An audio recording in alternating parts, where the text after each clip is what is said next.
What's going on, podcast listeners? My name is Michael Chernow. I am a restaurateur and lifestyle entrepreneur, and I am truly obsessed with living a life better than yesterday through wellness, fitness, and good vibes. I've always wondered if the drive to succeed is something we are born with, or if it's something that is made over time through grit, drive, and perseverance. I get to answer that question exactly, and the goal of this podcast is to talk with people that have absolutely crushed it in life and have inspired me to do the same. This is Born or Made. What's going on, everybody? Welcome back to the Born or Made podcast. Today, I have, I always say I have a very special guest, but today is a super duper, very, very, very special guest. This person and I go back realistically 32 years, maybe. We've known each other, I think, since we're 8 years old. I know this person as Lisa Regensburg, aka Lisa Regs, aka Regs, but she goes by Dr. Lisa Paz now. She is a clinical sexologist.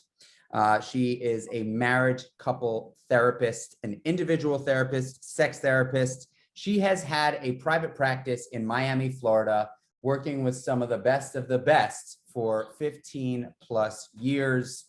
Lisa is someone near and dear to my heart. It is so appropriate that Lisa is a sex therapist. I think we all could have projected that from when we were kids. Lisa, welcome to the Born and Made podcast. I'm so excited to have you here. I am so pumped to be here. That was a tremendous intro. I'm very excited. I feel exactly the same. I was doing the math last night too, and you hit it. It's about 32 years. I mean, it's crazy. And also our parents are still pretty much best friends. I called my mom to get the number last night. That's so good. I love that you say you could have foreseen that this is what I was going to go into, because I always think it either would have been like a madam, a hooker, or I was going to legitimize it and do sex therapy. Yes. Well, let me give you a little bit of a rundown of how this show goes. So The idea of Born or Made is really to talk about the nature nurture element of life, whether we think we are born with an inherent / innate ability to get to where we are today, or if we got where we are today through grit, grind, and hustle. Essentially wanting something and working as hard as you possibly can to get it. I don't want to get to that question just yet. I kind of finish every podcast with that question. It's so good. It's a good question. And this is, I believe, the 55th episode. So I've been at this for about a year. And I got to say that it's like even Steven across the board. I would say 25% born people, 25% made people, and then 50% both. That's what I would say. So the way we get there is by hearing your story. You are incredibly successful, and you've done a lot of work in the field that you're in. I really want to understand what that is, and I've got, as you can imagine, an enormous amount of questions for you. I really want to take it back to the beginning, to as early as you can remember, to try to understand how it is or how it was for you coming up and what drove you to the success and happiness in life you have today. I'm so excited for this conversation. It feels funny because I'm going to say it looking at you, even though you know most of it, because you bore witness to it, right? So I came from sort of a tough home, and I knew that I wanted to do better, be better, get bigger. School came easy to me. And so while I didn't necessarily apply early on, it was there as an out. If we're being really frank, right? Sex and relationships and all of that also came very easy to me very early on. I left home at 17 because home was just a place that was probably not agreeing with me at that time. And it was the best thing I did because it sort of forced me out on my own. And I came down to Miami. And so from there, I started studying. And then as soon as I realized that I could actually legitimize human behavior and sexual behavior into a discipline and do something with it, I sort of started focusing the studies very early on to that. And even like my grandparents, when they found out, were like, oh, yeah, that makes sense. Like, that is exactly right. You should do that. And everyone from there on. And so I had a lot of support to go into this. But the early grind was a weird one. And I'm an only child. I think I felt I had good friends, but alone. My parents got divorced. I was mature. You know, we were growing up in the middle of Manhattan. Accessibility to everything was very high. And as such, I think it was a fast, early upbringing. The upside is I got a lot of shit out of my system very early. And so it sort of allowed me to ground down, and then sort of launch into what I wanted to do work-wise. And I worked through school, put myself through graduate school, et cetera. I think that's awesome, but you really skipped over an enormous amount of shit that I want to fucking dig into. I mean, you basically were like, and it's not going to go down that easy for you, homegirl. All right. We're going to dig. Let's dig a little bit. Let's do it. So what was it like for Lisa Regensburg at the time at, 8, 9, 10 years old, growing up on 84th Street between 1st and 2nd Avenue, or 1st and York? And what was that experience like? Because you were always, from my memory, Lisa was always an outspoken, lovable, like my sister for a long time, when we were young. And like everybody wanted to fuck, pretty much. I'll take that title. Listen, of all the titles, I'll take that one. Yeah, listen, I think it got shitty probably right around 11, 12. And I think that 8, 9, 10 is still light-ish, maybe a little like wishing my parents were happier, wishing they had a little more finances, wishing there was less fighting. But I think by 11, I think I was just already catching a wild hair. I think my hormones were running. I was sexualized very early, not in a traumatic way, which is interesting. I still reflect to this day of all the situations I put myself in and all the experiences I had, and as early and young as I did everything. And like my hand to God, I never had traumatic experiences. I never caught any infections. I never had anyone force me into anything, probably because I was beating them to the punch. But I really feel a lot of gratitude on that sense. But I think that I saw dating and experimenting and sex and drugs as sort of a way to grow up fast, to get out fast. I think it was, I didn't want to be a kid. I wasn't being treated like a kid, 11, 12, 13. And so I think I just started adopting more adult behavior and ran from there. I don't know about you, but I mean, I do, but I'm curious to sort of throw it out there. I feel like my innocence, as cliche as it is, I feel like my innocence was gone very early. Like I don't remember probably past 10 feeling light and unaware. My oldest son is about to turn 11, and he is like as joyfully naive as they come in all the right ways. He's super smart, blah, blah, blah. But there's a naivete and an innocence to him that like, just, we did not have. Like, you didn't have it either. I agree. I agree wholeheartely. I think growing up in New York City, in the public school system, lots and lots of kids, home situation was not awesome for either one of us. Escapism came in many different fashions and forms. And, I think it's interesting when I think back on it, like I was very experimental sexually as a young child too. And I think, it's so interesting, right? So like there's something going on at my son's class. He's 6, right? And there's the the teacher in his class had said a few things about like kids exposing themselves and it happening on a more than, on a semi-regular basis. And in my mind, I'm like, that's kids just experimenting and like understanding that they have things. And, I agree. It's not, I don't think that I don't believe that there's any sort of like underlying issue to that. Although I don't know, I think it's a good question for you. I mean, you just sort of said you agree, but I remember as a young kid, I was experimenting. I was like, I had a babysitter who took care of another child or a couple of other kids. This one girl, Melissa Rudovich, I remember very clearly her name because I was madly in love with her at like 5, and we would play Dizzy Dizzy Dinosaur, and shit went down, man. I was also like bisexual too, right? Like I was like, I was just like a young kid. You're out there experimenting. You don't know.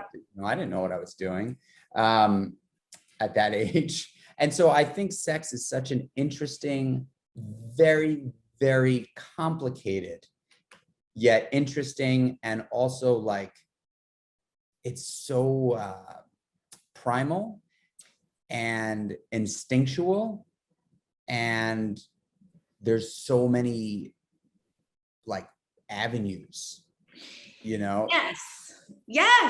Listen, when you and I were talking the other night, you had said something that landed so heavy. I'm not going to quote it right, but you were like, so much of people's shame and secrecy has a sexual origin. And it's so true. And so like, even as I'm listening to you open today's podcast and the born or made sort of underpinning, I'm like, sex fits right into that question, right? And there are so many avenues, and it's such a space of like our deepest secrets, our weirdness, our deepest trauma. In private practice, I've worked with famous people, politicians, athletes, celebrities, captains of industry. And it's so interesting because sex is one of those places where, regardless of how actualized you are in your public persona, and I don't just mean public because you're famous, but like, what you put out to the world, the trauma or the insecurity or the vulnerability or the shame or the embarrassment that you have sexually, it's so strong and it's so private, right? And so I've seen really strong, actualized, successful people just destroyed when it comes time to talk about their penis not cooperating. Someone told them that they were shitty early on and they've never overcome that. Their deepest, darkest secret that they can't actualize with their significant, it gets you, it kind of follows you everywhere. It's one of those things that it's really hard to put at bay. And there's just so much attached to it, right? Because it's cultural messaging, family messaging, 6-year-old classroom messaging. And like, it just seems to stick no matter how strong, how comfortable people are in their skin. That vulnerability around sex seems to really stick for people. Why is that? No, because it's shame, because it's quiet, because we're not out about it. I mean, I think that there is largely the cultural piece to it, that there is not, and for good reason to a degree, that we're not sort of wildly permissive as a human nature, or else we would be kind of a bunch of hedonistic, right? I mean, we'd be operating without any social mores as it relates to sexuality. The unfortunate piece is that there is so much judgment around it too, right? So if it was just sort of like, I always teach when we talk about kids, like I always teach time and place. Most shit is normal. You still got to teach your kids time and place, just like we would about farting or picking their nose or peeing. Like it's all fine, but like you can't do it in the middle of a restaurant, right? And so like, so too with touching yourself, so too with exploring, like it's normal behavior, but it's time and place. But we project our weirdness onto our kids. And I think it probably starts there, where people are like, I see kids that, very common for kids to touch themselves. I mean, men love their penis. I have 3 sons, they love their penis, right? But they don't know that they're touching themselves in like a super sexualized way. It's just sensory for them.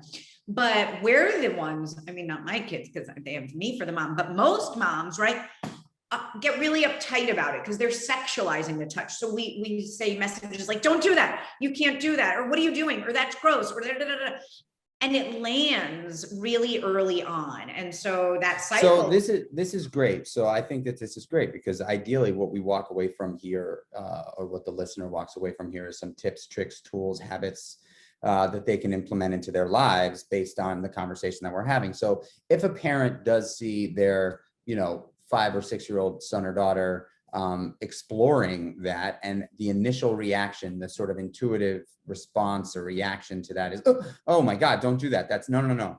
Like, what would you give as a potential alternate, right? Like if someone intuitively they think, oh wait, that's not good, I can't do that, or they shouldn't do that. Stop, pause, take a breath, and then do what?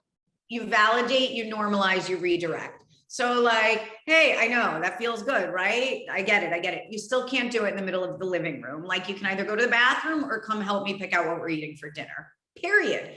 Like it should be interwoven next. So like a quick redirect next. It doesn't need to be a big thing. And I think this is why parents shy away from addressing it or saying like, no, it's fine to do that. You just can't do it like standing in the middle of line for whatever, the grocery store. And then just move right on to the next topic. I think parents don't realize that it can be interwoven into the rest of everyday dialogue. And that's the best way to make sexually healthy human beings, is not to make it this big thing where they know like, and that there's weirdness, but just to be like, you have nerve endings there. And again, not everyone will roll off the tongue with an anatomy lesson. Like it's also fine to be like, I know that feels good. You just can't do it right here though, buddy. Like you got to go in your room or pick out whatever you want to watch on TV. So like, you just kind of want to validate, normalize it, and then just redirect them to another activity. And in doing that, you allow them to recognize that the feelings that they're feeling are normal, but that they still come with boundaries attached to it. And we do this for our kids in every other domain. We're constantly teaching our kids like, hey, that's okay, but it's not always okay, right? Sharing, grabbing, speaking out of turn. We're like constantly teaching our kids to just be good, normal humans, but they don't have to be ashamed, right? Like if your kid talks and is screaming in public, are you shaming him because he's screaming? Or are you just like, buddy, you can't scream in the middle of a restaurant? The end. And we just don't give that same gift when it comes to sex. And then we create those like secret things. And then as they get older and they have sexual feelings and sexual experiences, it's with weirdness attached to it. What do you, so let's talk about a little bit older now, right?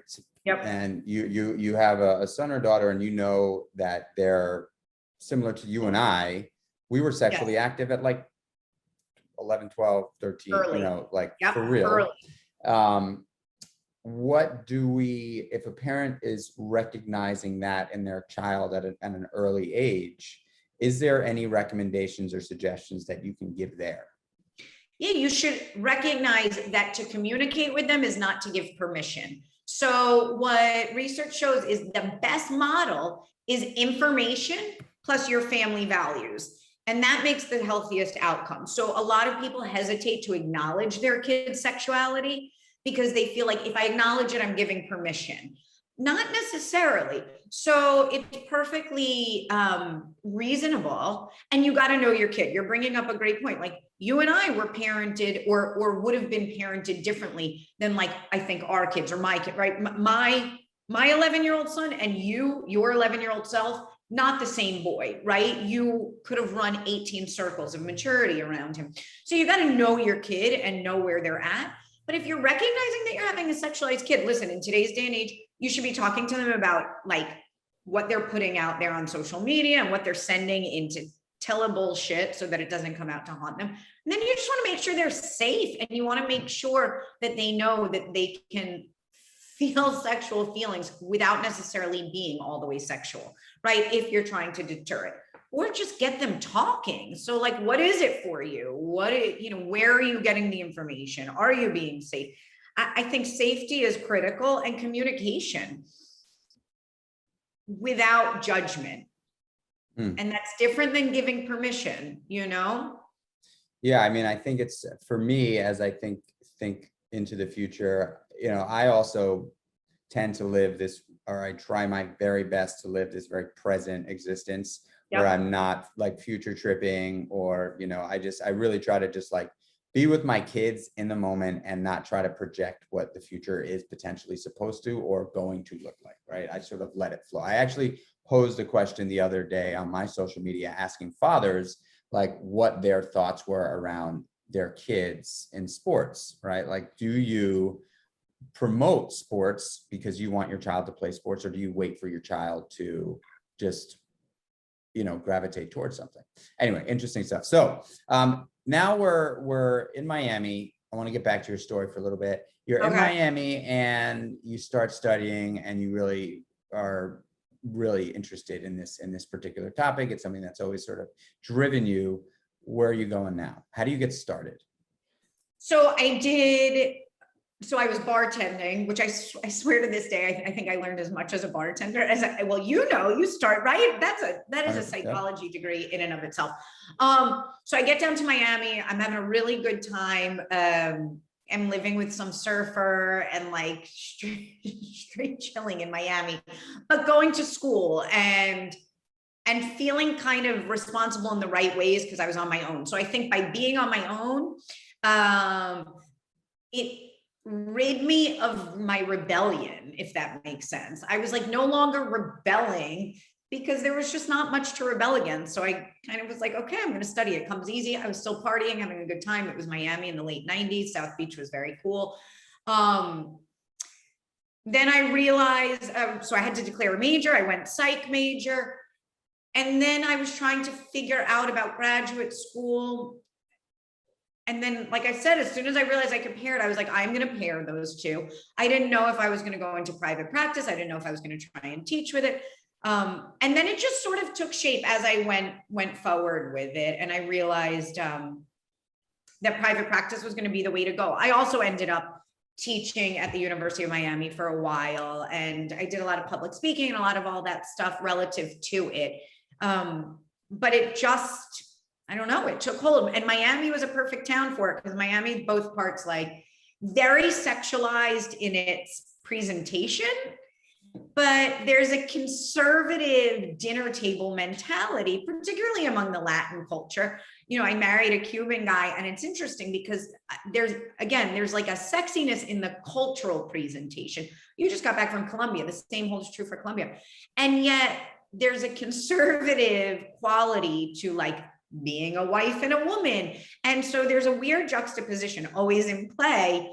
And I think that people down here were really receptive to having an opportunity or a space to share their private shit. And so I don't know, I think it's also geographical. Like I find Northeasterners a little more open. I think Miami, it was an interesting place to start doing this work. There's not a lot of sex therapists in Miami, incidentally. I just was thinking about something that I just kind of bounce around a tiny bit. Do you believe that your sort of interest, and I'm assuming that it was like a little bit of escapism when you were acting out sexually as a young kid. Do you think, because I know for me it was probably escapism too. And validation. Yeah, it started so young, but do you think that was a byproduct of your environment, or do you think that was born like something genetically passed down or inherent? I think it's a little of both, and I'm going to tell you why. I was always a sexualized child, and again, I had no sexual abuse in my history and nothing like that, but I was tuned in. I remember like understanding early like sexuality, and again, being a mom of three, I'm observing like one of my three kids is more sexual than the other. And it's nothing negative, nothing gross, but like I can just see he's just like a little more tuned in on that frequency than the other two. So I think some of it is a born thing. And then, you know, but to the piece of nature nurture, my environment ran with that, right? Maybe had I had a happier household, maybe I was not looking for male validation. Maybe I didn't think that this was a way to connect in such a specific arena. maybe it would have just landed as like, I'm going to have good sex and be comfortable in my skin down the line, and not sort of down this like sport fucking mentality or this hyper interest in it. So for me, I think it is a little bit born that way. And then your environment sort of stacks up a different set of circumstances, right? Like as we started, I had really healthy experiences, as untimely as they were and as kind of bizarre as they were. There was never trauma. I never left an experience crying. I never left an experience feeling taken advantage of. I never left an experience feeling dirty. And so, you know, those are environmental factors that I think shaped my comfort with this subject. Why? What's your thought on it? Well, I mean, I think for me, I mean, I have an interesting situation, right? So I do have sexual abuse in my early childhood. And so I don't know, like, I can't, it's hard because I think it's a combination of the two, right? I know that I was born with a sort of tendency to want to abuse and escape. And from as early as I can remember, you know, I was slugging, you know, the orange juice out of the container as hard as I possibly could. I was sleeping out of my house as much as I could. I was looking for love as hard and as fast as I could, from whoever, you know, and I think we should talk about that too a little bit, you know, because sexual abuse is something that is part of my story, does not define me at all. I think it's important to say that. I was abused by a sports coach for a couple of years. I remember him. Yeah. I know exactly who it was. And he's in jail, you know, for it. Oh yeah. Big time. Not only for me. I mean, he got in trouble. A lot of people. I know. Many kids. I know. And but you know, at strangely for me at the time, I loved it. I really did. Like I didn't, it wasn't like he wasn't raping me but he was showing me affection and sometimes in inappropriate ways for sure that I was not getting at home. And, you know, and I say I loved it. I mean, now in retrospect, like would I have changed it? Absolutely. You know what I'm saying? It's not something I wanted to happen to me. But I think at the time for me, like I needed that from a man. I needed to be shown some sort of attention and I needed that. And my father was not capable. Right. And so I know now as a dad, like I shower my sons with absolute unconditional love constantly, all the time. Yep. All the time. And I don't do it because I'm trying to prevent that. I do it because I genuinely love my kids and I am a genuinely affectionate person and I genuinely want them to feel that. Right. My father was just not. My father did love me. He just didn't know how to love anyone. He didn't love himself, right? And so he tried his best. It was really tough for him.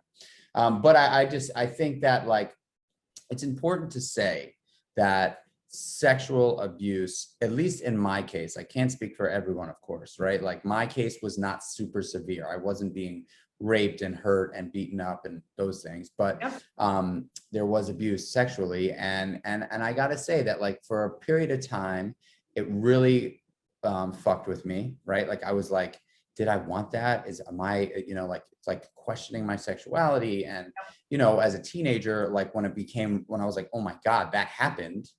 And like, you know, ultimately have, you know, realized that I'm a heterosexual guy and it doesn't matter what you are. But those things can certainly, fuck you up, right? And when those things happen. However, I will say, and it's a note that I put here that I think is important to mention, they do not have to determine your present or your future, right? And I can only imagine in your practice, you deal with this stuff. Talk to me about that. No, all the time. I mean, I think people are chronically trying to make peace with their trauma. You've clearly done extraordinary amounts of work, right? I also think if we're talking about the nature nurture sort of component, there's a resiliency factor too, that some people are inherently a little more resilient than others to shitty experiences and will come out a little less scathed. But yes, I see all the time sexual abuse is so much more common than we realize. We have a very weird conception about it because it's talked about as like the weird guy in the corner in a trench coat. It's never that guy. It's someone who has access to your kid, primary, secondary, tertiary circles. And so this is what I always hear people say, but I never thought that that was the one that would do it. Of course you didn't fucking think that, or you wouldn't let your kid be with them, so like we have a weird idea of what it looks like, but many people are trying to both reconcile, does it mean it was their fault? Does it mean it was bad? And for a lot of people, what ends up happening is that association of sex gets paired with shame or with pain or discomfort. And then they go on to be in loving relationships and they fall in love and they get married, but they don't know how to have good, healthy sex because they're carrying around all this baggage that they never made peace with, where sex for them is associated with trauma, secrets, betrayal, shame, judgment, etc. What can people do? What can people do that are struggling with that? Like, is there a system that you talk to your patients about if they do have that sort of history to break free?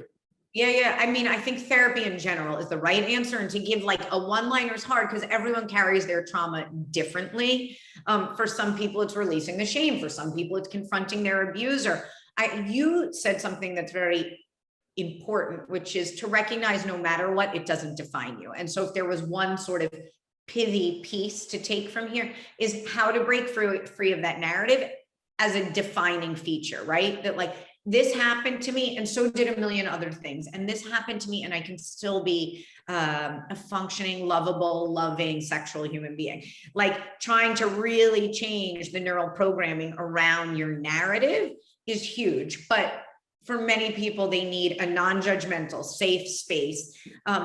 Again, back to all of these well-actualized power players that have come into my office. Many of them have had sexual abuse and I'm the first one they've ever told about it. Because who do you tell, right? They're like, my wife doesn't want to hear that I was forced to do this when I was little, or my mom, who's now 80, doesn't want to hear that, that they're walking around with this thing and they're like, but who do I let it out to? And so therapy is a really useful space to do that. Of course, the therapist is going to say that, but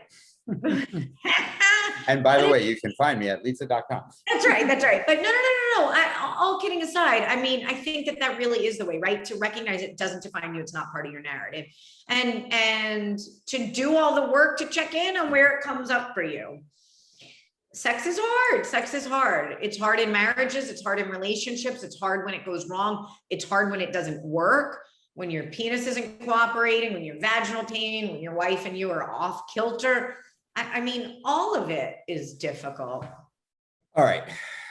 So that was some heavy stuff. I knew that we were going to get into it. And I look, I think that it's important. I think that there's lots of people that are dealing with these things. And even though they know that it happens to other people, they still feel alone. And I believe that feeling alone is sometimes worse than being alone, right? Because totally. When you are alone, at least you can look around and it's a real thing, right? When you feel alone, potentially, it's not a fact. And that's a hard place to get out of, because if you're alone in a room and you feel lonely, you can walk outside and try to find some community. If you're feeling alone, and I've experienced this in a room filled with people, it's a lot harder to find your way out of that. And I've been there, and I would just sort of urge anyone to understand that feelings are not facts, and and typically false evidence appearing real, which is an acronym for fear, doesn't have to exist in your life, right? I mean, fear is something that we all experience often.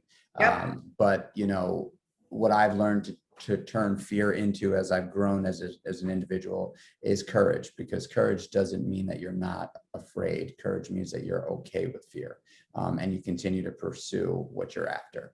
Anyway, I think that that's an important thing to make a note of. I want to talk more about sex in general, just because I think it's a fun topic. So Number one issue you get from women that walk in that are struggling? Hands down, low desire. I mean, low desire. I want it, but I just don't want it. That is the most common thing I see in women. And it's interesting because research actually shows that most women do not enter sex from a place of desire in the way we think about desire, like, oh, I want it. Most women enter sex from a place of either neutrality or obligation or love and wanting to feel close. And it's not until they've shut their head down and really clicked into the moment and they finally are sort of like aroused and in it, that's when they experience this subjective thought of, oh, this isn't so bad. Like, I want this now. Why was I fighting it? Or why don't I want this more often? Whereas males, this sort of desire, as we classically think about it, comes much more naturally. And so low desire in women is the single most common thing year over year, but hands down.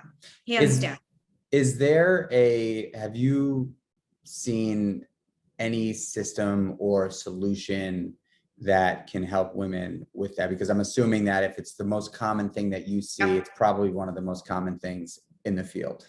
It is one of the most common things in the field. And the challenge is that there's no pill for it. They tried to give Viagra to women and it did what it was supposed to do physiologically, but there was no attachment to it as desire. They were like, okay, great, my vagina's swollen now what?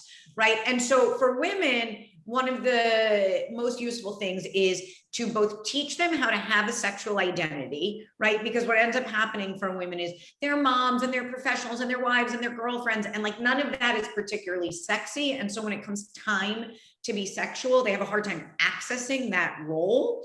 So to sort of help them relearn or learn how to get into that role and feel good about it, women should be masturbating at least 2 to 3 times a week to help them figure out how to get their head in a sexualized headspace, right? So if we think about all of our neural wires, and you know from the amount of training you do, the more you do something, the more available that headspace and that physiology is to you.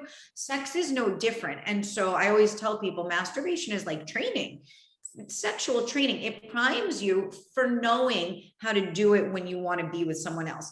This is for women. For men, there's yes, to a point. For men, it can have a rebound effect in the negative. But so for women, they need to really learn how to shut their head down pretty quickly, put their head in a sexualized space, and then figure out sort of how to click in with their partner. I also am a very big fan of people scheduling sex, not in like a very sterile, like it's going on the calendar, but scheduling it both as something you look forward to, as something you prioritize. And also research shows that spontaneous mutual desire is actually very hard to achieve. So this idea that you just had a hard day and you're like, I'm ready. And your wife is like, what a fucking coincidence. Me too. Like, I'm right there with you. It's just a tall order. And if you actually think about 2 of the highest rated sexual satisfaction spaces, people tell you dating and affairs. Those are 2 constructs where people say like the sex is so good when I'm dating someone, or like affair sex. Oh my affair partner. Yes. Those are both scheduled sexual arenas. We don't think about it like that because we tag it as like romantic and exotic and exciting. It's fucking scheduled. When you're dating someone, you know the nights that you're going to see them. You're not living with them. You know the nights that you're going to go out to dinner. You're going to go have drinks. And what it does is it pulls everyone into the same headspace. So too for people that are in active affairs, they meet their lover. They know they have a window of time. They better show up ready. That's ready in their head, ready in their body, shaved, showered, dirty and sweaty. If you like it dirty and sweaty, like they know, and everyone is in a common headspace going into it. Then we go start cohabitating with people and we lose this sort of model. Then we're like, oh yeah, it should just happen. And it's like, but we didn't build it on that. We built it a little more intentionally, even though we thought it was spontaneous. And now people get very stuck. And so I think that also helps. More so for women. I think it's useful for men. It's almost critical for women because women need time to get in the headspace. So scheduling is something that you suggest. And so let's just, I mean, I want to get into the men's stuff too. But long relationship, couple loves each other. How often do you think couples are I shouldn't say supposed to. How often is a healthy, like how often in a healthy sexual relationship, how often are couples having sex? Yep. Married couples. You should be shooting for about once a week, some sort of sexual connectivity, with the idea that if you guys are on vacation, if the kids are out of the house, maybe you hit two times that week or 3 times. And if everyone is sick with a stomach bug or it's a high work week, maybe it's going to be 0 that week. But we should shoot for about once a week to ground down to each other, whether that's penetration, whether that's mutual masturbation, whether that's a blowjob, whether that's like old school finger hand job, something that's like, yo, I see you. I don't do this with anybody else on the planet. Like, no, I can outsource all my other needs, right? I can laugh with other people. I can have intellectual discussions with other people. I can train with other people. We can do all the other things we do with everyone else. The single thing, if we're in a monogamous relationship, we can't outsource is this thing. And so at least once a week, we should be giving our partner some formation of that. It doesn't always need to be penetration, but it needs to look like I see you more than just my family member, my best friend, my co-parent, my partner. Like, yo, you're hot. I see you sexual and you see me that way. And like, we hit that energy at least once a week. How much does sex play a role in long-term happiness? Yep. It's interesting. I had a patient once that said to me, you know, when sex is working, it's 10% of the relationship. When it's not, it's 90% of the relationship. And I thought that that was very smart because, you know, it's one of those things where if it's flowing, then it's one more important feature. I think when it breaks down, it really starts to infest other parts of the marriage or the long-term relationship. It's a big piece for people. And it's not necessarily the penetration that I think is the big piece. I think it's that exactly what we just talked about a few minutes ago. It's that it's a piece of us that we can't get from anyone else if we're being monogamous. So we're sort of saying, you're the one that meets this need. Like, I want to feel desirable and desirous. And like, if I can't step in that space with you, then who? It also neurochemically keeps us connected and fresh. So like after an orgasm, there is a neurochemical shift that makes you feel more connected, that makes you a little happier. I always joke that like no one's pissed about the toilet seat after they just orgasmed, right? Like it also makes us a little less nitpicky and snippy when we're just coming off of good sex with our partner. So I think it's very important. And when I say very important, I don't mean that means you need to be fucking 10 times a day with your partner of 15, 20 years. I mean, it needs to have a space that feels reliable and solid and safe, that you guys are growing together and meeting each other's needs and communicating and trying new shit if you want to try new shit, and knowing that like some years will be higher and lower, and that's cool too. Like you need to be riding it with each, no pun intended, but you need to be riding it out with each other, you know?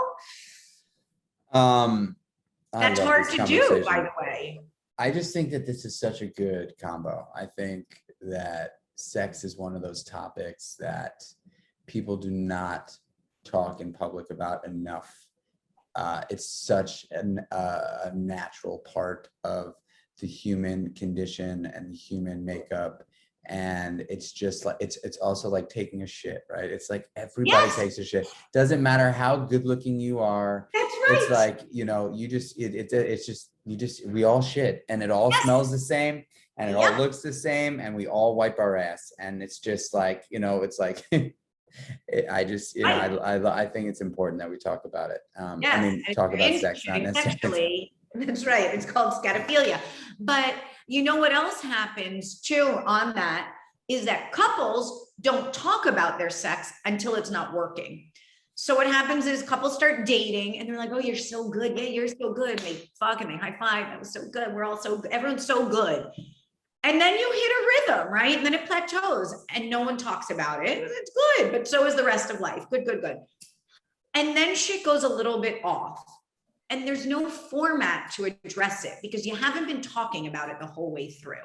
You haven't been saying like, hey, it's good, it's shifting, or are you still wanting to do that? Thinking of you, you're not holding space just to check in with each other. So by the time people are circling back to talk about it, it's from a deficient model. And now everyone's like defensive or vulnerable or guarded. And that makes it really hard too.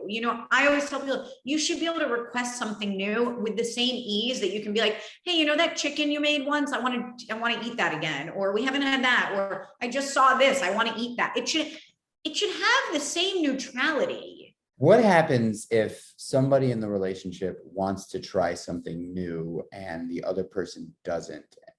What's a way, a work around that? If somebody really has a fantasy of something and the other person simply just has no interest in it? Listen, this is a tough one because there's so many layers to how high the fantasy is for that person.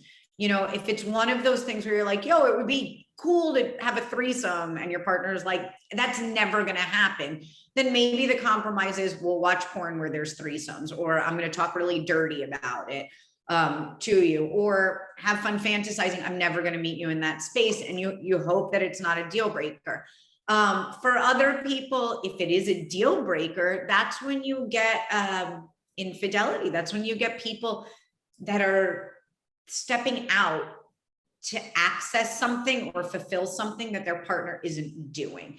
But we can't do anything under duress because, you've been around the block. Like, inauthenticity sexually reads really quick. So if someone is into something, even if it's off base, if they're really owning it, it's hot, even if it's not your thing. As soon as someone is like faking the front, you feel it. And so to the extent that someone can compromise is important. And there's almost always a compromise. Someone wants anal, the other says no, fine. Then maybe it's licking, maybe it's a finger instead of full like penile penetration. Maybe it's we're watching porn. Maybe I'm going to talk real nasty about it to you, but we're never actually going to do it. I think that there's always a continuum of behavior that's accessible if you're willing. But again, the presentation counts too. Is it, I want to do this because it sucks? Or is it, we're so solid, we're so hot, we've been together so long, like I want to level up. I also think the way it gets pitched changes the person's willingness to walk into something or not. What's a good way to pitch it? Always in the positive.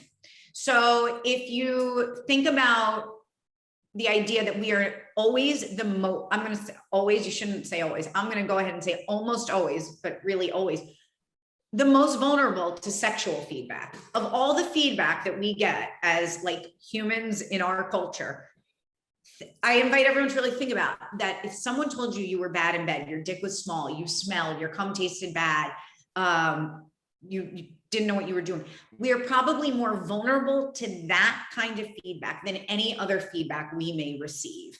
And so to ask for something is to make it the opposite of vulnerability. It's to say that you're so hot, this is so good, I love what we have, I want to throw something out there, I want to put something on the table, I want us to do something together, I want to level up. It's to make it collaborative and make it because something is so good that you want more of it, not something is broken and they're not doing something, so they need to sort of rise up. Makes a lot of sense. All right. Number one issue you get in general from men. It's a toss up, but I'm going to go with number one is erectile dysfunction. I was hedging between that and premature ejaculation. Probably erectile dysfunction a hair more. Yeah, I see a lot of premature ejaculation too, and delayed ejaculation. But I think, listen, their penis not cooperating is the number one thing that launches them into therapy. And it happens to men of all ages. There was just a research study that came out that said porn stars rely on Viagra too. Their dicks stop working sometimes also. So it happens with young guys. It happens with guys in their 30s. By the time you're 45, you're almost guaranteed some sort of decline in erectile functioning. By 50% of guys in their 50s, and so on. So it happens. This is why laying the groundwork, when you asked, what is the most normal amount of stuff people should be doing in a relationship? And I said once a week, but not necessarily penetration. A lot of times what happens is we rely so heavily on the dick to inform sex, right? So the classic model is you get an erection, that's like really the start of it. You penetrate, when you come, that's the end, which is why premature ejaculation is such an issue also. And so I'm constantly working with men and couples to try and get them to expand their definition of good sex. Like, if your dick isn't working, take out a vibrator. She doesn't even, 93% of women need clitoral stimulation anyway to come. Like, you can still be a really formidable lover that night without penetration. You can still actually ejaculate without a hard on. You can, totally different parts that are in play. So, but what happens is men lose their erection. Could be for nothing. You were stressed. You trained too hard that day. You had too much caffeine. The wind was blowing northwest. It doesn't fucking matter. But a lot of times what will happen is men will lose their erection, and then they will get in their head the next time they go up to bat, and they will become apologetic, right? So they lose their erection. I'm sorry, it's not you. And they start cueing their partner that something's wrong. And so now the partner's like, oh, okay. And now next time they go up to bat, instead of tuning in to whatever they like, big tits, feet, hair, ass, whatever you're into, now they're cueing into their performance instead of sexual cues. So now instead of their head being into like, oh, again, whatever they like, they're like, let me just take a breath. Let me relax. Am I getting hard? Just take a breath. Just relax. Okay, get hard. Put it in before you lose it. And none of that is how your penis operates, right? Like, there is no wiring for just relax, take a breath, and an erection. Your erection runs on sexual thoughts and sexual visuals.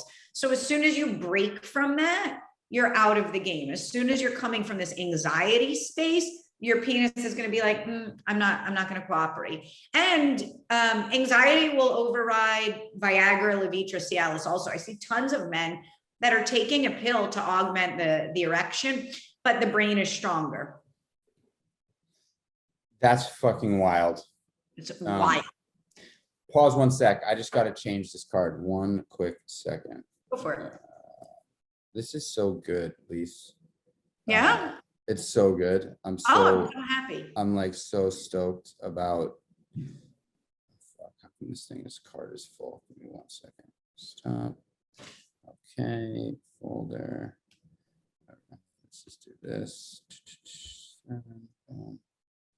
gotta erase a few of these things. Just so all right, you do it.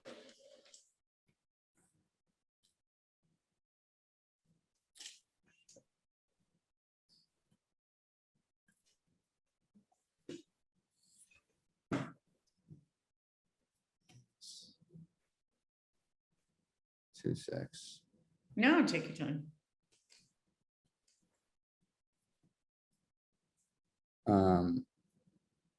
How's the weather in Florida right now? Is it hot as hell, or is it like perfect? It's perfect right now, but it's about to get nasty. Like, we're gonna go into the nastiest part. What do you guys do? Do you guys go anywhere when it's like super duper hot in the summertime? I mean, no, I love it. We love it. We go to our pool and we go to the beach, and then we go indoors and put the AC on, like what you guys do in the winter. You know, like, it's just a reverse. Like, what do you do when it's fucking freezing and you can't do shit? You like play in the snow a little bit, and then you go in the heat. You know, I love it though. My kids are all sports kids though too, so they're always outdoors. What sports are they playing? Soccer. We actually are leaving this afternoon to an away soccer trip. They're all competitive travel soccer. It's a fucking psychotic culture. And that, so I'm just learning about kids and the like any sort of it's the leagues are just crazy, and the amount of time is just insane. It's our whole life. We're lucky because all 3 of our kids are into it, so it's become like our family thing, and I feel like I'm healing my childhood through it in a lot of ways, because there's something so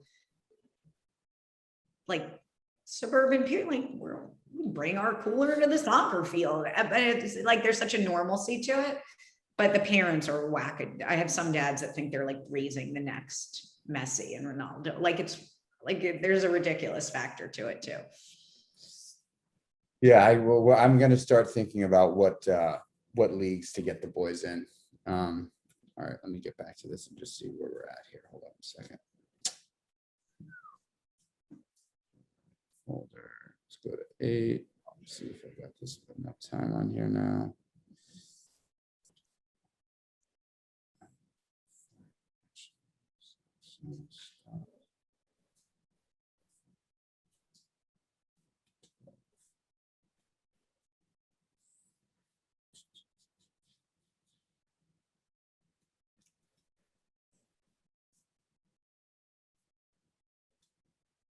All right. All right, we're just going to start recording again. Boom. Okay. All right. So the erectile dysfunction. You know, what percentage of erectile dysfunction do you think is mental or actually a physical ailment? Depends on the age. So under age 45, you're probably majority is mental. In case there's like a real physiology, diabetes, overweight, some sort of circulatory issue, it's mental. Your body is functioning very, very robustly. It's well known that erections do not get more cooperative with age. So you will see a more organic or physiological or biological decline. You know, if a guy comes in age 55 and tells me he's experiencing erectile dysfunction, that's a different conversation than a 25-year-old that comes in. And the gamut comes in. I see the gamut. Not to say the 55-year-old may not be having still his own organic erections, but the conversation is also more reality-based, which is your days of an erection at will, your days of mourning wood that could hammer a nail into the wall, they're behind you. And if they are coupled, if they have a partner, I often ask to bring the partner in because the couple needs to relearn how to think about the erections. Again, no one talks about it until it's broken. And then it's like, I'm sorry, there's something wrong. And everything is awkward now. And he's worried that his erections aren't working. And she's worried that she's not hot enough. Because even though she knows it's not her, she thinks it's her. And everyone gets all in their head about it. Instead of just sort of normalizing, it is what it is. And the best thing you can do is take the pressure off of the erection and teach yourself to refocus on sexualized cues. Your penis runs on sexualized thoughts and visions. It just does. And like really good example, because you know, people will be like, oh, my penis runs on how good you're touching it. I could blindfold you and have someone come in and give you like the technically best blowjob of your life, Mike. And I mean, Donna wouldn't be happy, but I could, right? I could, let's just say, and if I had like a walkie-talkie and you'd tell me like, holy, this is mind-blowing. Like I've never experienced anything like this. Great. And if I told you, take your blindfold off. And if it was some like 600-pound, 80-year-old woman, you'd lose your erection in a split second, even though 2 seconds before it was technically at an execution level, the best blowjob you ever had. It's so much more than the technicality of it. It's where our head is going. And as soon as we tag something as not hot, or as soon as we're not tuned in, we will have a decline in the erection. As I'm talking about erections, my 11-year-old is thinking in to get his iPad. He can identify an erection, both mechanically and psychologically. So anyway, yes, it's a thing. And so majority under the age of 45, anxiety driven, or listen, substance abuse, depending on how that works for you, you know, and the erectile response. Over 45, it's a combo, and often a self-fulfilling prophecy. It also leads to premature ejaculation, because a lot of times what will happen is guys are so eager to get it in before they lose the erection that they end up creating this very quick response pattern. So erection, insertion, orgasm, because they just want to feel like, okay, I did it. I didn't lose the erection. I didn't have to apologize. And so then I get guys that come in with premature ejaculation as the secondary issue. So premature ejaculation is what exactly? Premature ejaculation is coming without control post-insertion. It depends on how you're measuring it. You can either measure it post-insertion, or some people can't even penetrate. So usually the metric is under 2 minutes. but a broader definition is shorter than you want and feeling a loss of control attaching to it, right? And chronic. So this thing of like, I insert and I have no control over it. I have no awareness of it. And this is one of the easiest things to fix. How do you fix it? Through a series of behavioral exercises. I actually put a course together on this one because it's so step-by-step, easy to fix.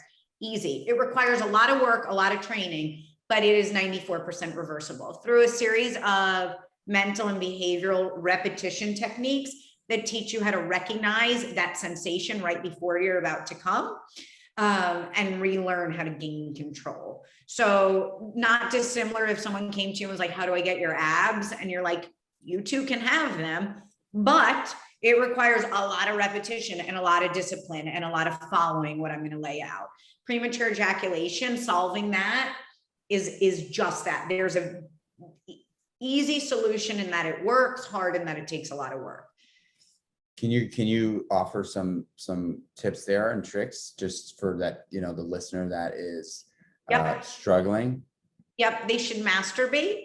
And as they feel like they're about to come, they should be taking their thumb and their forefinger right under the head of their penis, applying some slight pressure, taking 3 deep breaths, continuing to masturbate until they feel like they're going to come again.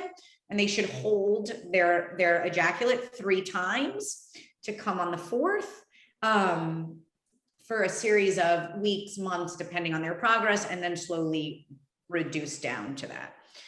Like reduce down to ejaculation. So there's a real formula. Wow.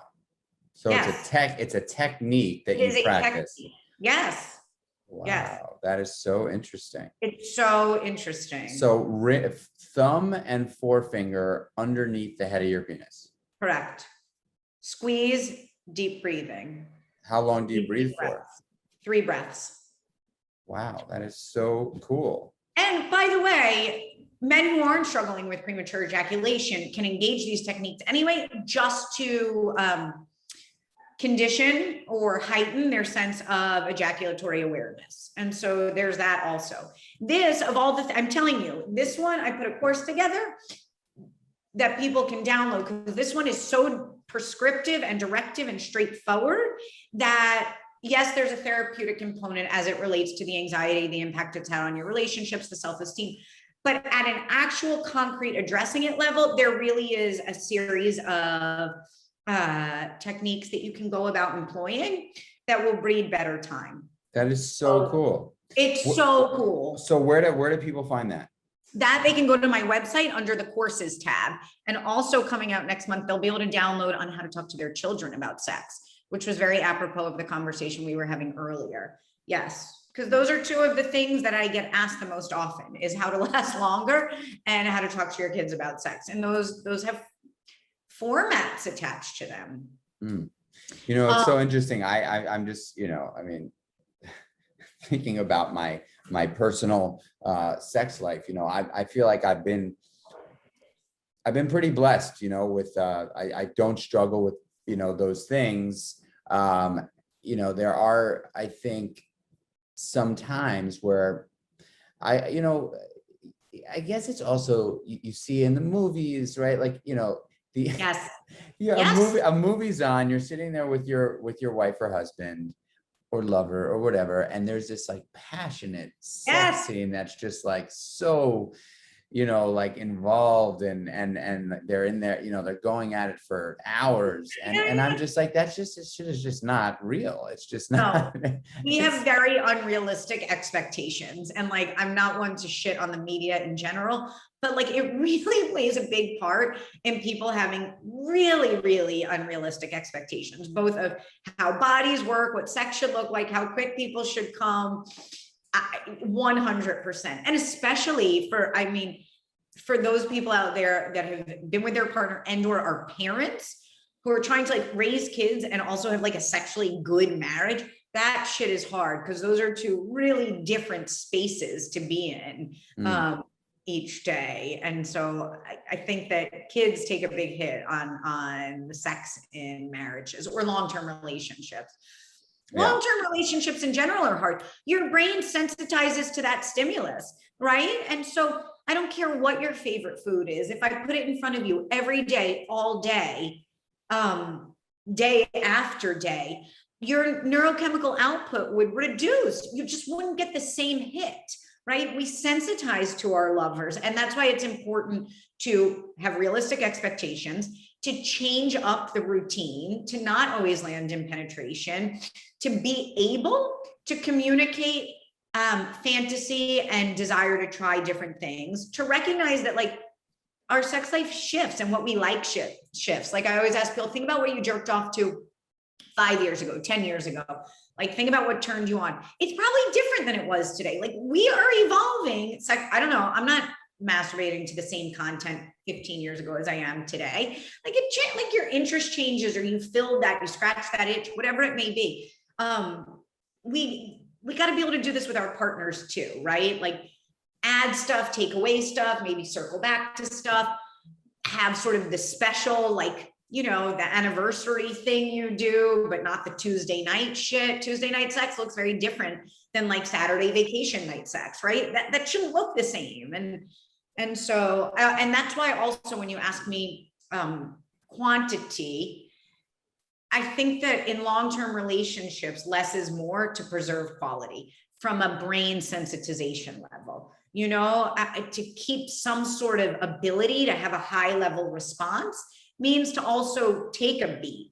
You know, if you're at 3 times a week, Mike, you're at every other day. You're asking your brain and your body every other day to get really interested and excited.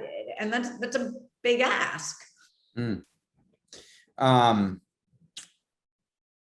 40-plus-year-old people that are not married and don't have children.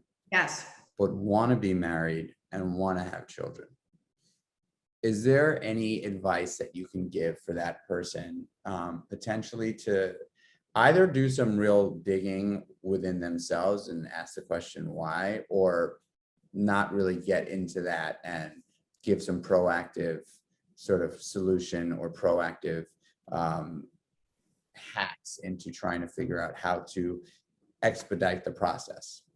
I mean, at a very sort of topical, immediate answer, I think it's a numbers game, and you got to continue to put yourself out there. And I also think you got to start very open, right? So what happens, I think, post 40 is we get a little more rigid. We know what we like, we know what we don't like, we know what we don't have time for, and we're quick to sort of weed out a lot prematurely. I think it's about sort of staying open and continuing to be like, I will stay in a place of positive and see what keeps coming at me, and stay willing to explore it, because otherwise I think it's an energy thing. Like if you walk in a room and you're bitter or insecure or down on yourself or jaded, that shit translates and it's unattractive. And so I think that there's a piece in being like, I will continue to put myself out there. I also, listen, I have an unconventional marriage. I married someone much older who didn't think he wanted more children.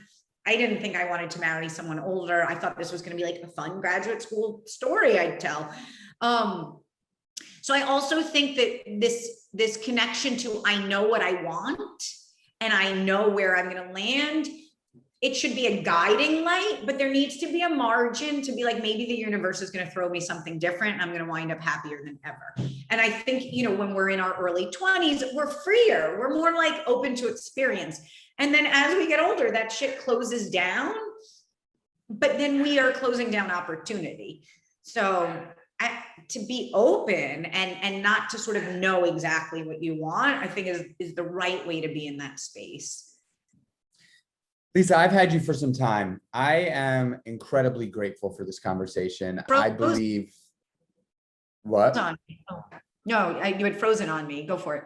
Oh, I was just saying that, you know, I've had you here for a little over an hour now. And I feel like this conversation is so important. I feel like far too many people, couples, marriages, boyfriend, girlfriend, are just simply not talking enough about this topic. I believe, and what I'm hearing from this conversation with you, but I believe also in the health of my sexual relationship with my wife, where we've been married for, you know, April 25th 5th will be our 17-year anniversary of being together, and June will be 15 years married.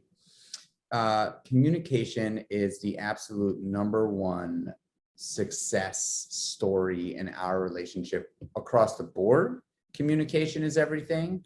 But I think particularly, in the sex arena, it does it not to say that we haven't had bouts of time where we we were like, oh shit, we're not having sex as much as we'd like to. Let's talk about this and let's come up with a way to figure out how to do it more, even if we don't want to.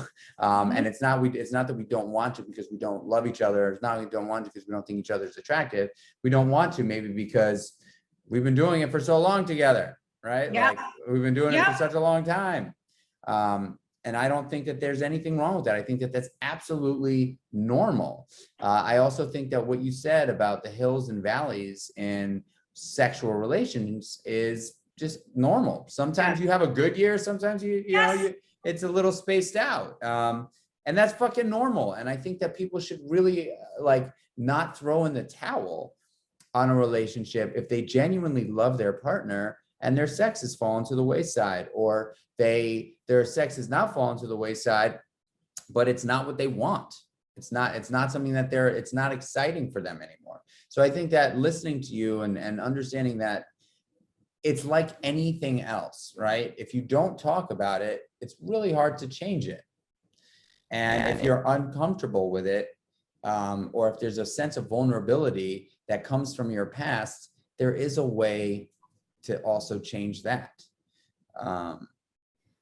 Totally. That was such a good recap. There's also something that you're saying in that's just so true too, which is it's hard work to have a great enduring sex life. And that's okay too, because everything that we value, that we have, came from hard work. And so people will say I knew it was over when it stopped being easy, or they have this expectation that it should be effortless. A great sex life takes a lot of work, but we don't need to think about that as bad. So does a great everything else, right? And so having sort of that outlook, I work on this because I love it and because I want it to be awesome, is part of it, So I guess in closing, we can say that sex is awesome and people shouldn't be ashamed of their sexual interests and desires. I think we could also say that we should start communicating way more about sex with our partners, because it is just like eating and shitting, right? We all have to do it and it's part of us. And then lastly, I think what I'm hearing is that scheduling sex for long-term relationships that feel like things are sort of dwindling a bit is a great solution to getting things back on track. Yep. That is perfect recap. And scheduling from a place of we schedule things that are so important, that we love, that we look forward to, not scheduling because it feels like scheduling it like that is my time, nothing's getting in the way, and then showing up ready. 100%, Michael. Lisa, you're the fucking best. Where can people find you? Oh, you froze up a little bit. Of course, right at the very end here. There you go. Where can we find you? You guys can find me on Instagram at Dr. Lisa Paz, or on my website, drlisapaz.com. I can't thank you enough. I have to ask one last question, and this is the question that I ask every podcast guest. Do you believe you were born or made? I believe that I was both. I'm in the 50%. I'm in the 50%. I believe I was born and then my environment conspired with me. But I think we come with tendency, period. Do you believe you were born or made? I was born. Look at that. Yeah, that's why I started the podcast, because I really do believe that I was born with a tendency to want to explore, and discovery is such a huge part of who I am, and I think that I've always had that. I've always wanted to lift up rocks, and I've always been curious, and I can't explain why. you know, and that's what got me into drugs and, Yep. you know, like all of it. I think that I'm just a curious dude. Born that I love way. it.